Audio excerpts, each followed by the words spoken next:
Hey, yesterday as we studied 1 Samuel 13, we looked at Saul receiving the prophecy that he was going to lose his kingdom. He was the first king of Israel and started with so much hope, and the people were so excited, and God had promised that he would bless Saul and bless the people if they would continue to honor and to obey him. Saul started very humbly, but unfortunately it didn't take long for Saul to become extremely prideful and wanting to elevate himself. As a result, the Lord tells Saul that he's going to rip his kingdom from him and give it to another. I want you to listen to these verses, the book of Acts, chapter 13, verse 21 and 22.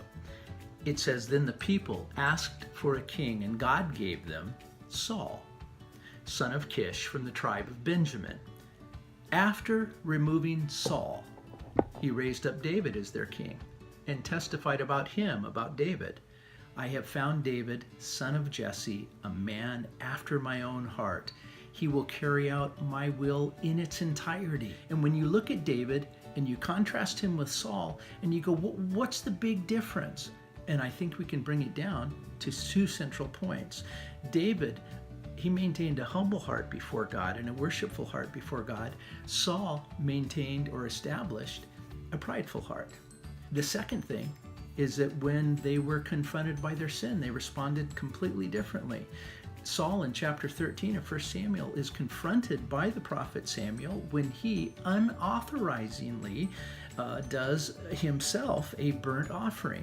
The problem was he was a Benjamite, not a Levite. No one except for the Levites were supposed to have their hands on any of the offerings. That was God's plan, that was God's direction, God's command.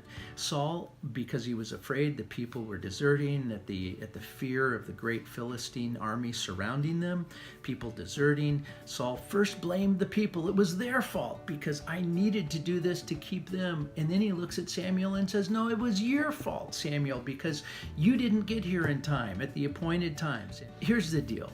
When Saul was confronted with his sin, and this isn't the only time, it happens again. It happens in chapter 15 as well. What Saul does is he justifies his sin and his disobedience, and he blames it on somebody else. David, on the other hand, when he's addressed and confronted by Nathan the prophet after his great sin, I mean, come on, David wasn't perfect. He did some major things, but when he was confronted with his sin, he fell on his face before the Lord and he repented of heart. Saul sought to justify his sin. David repented of it.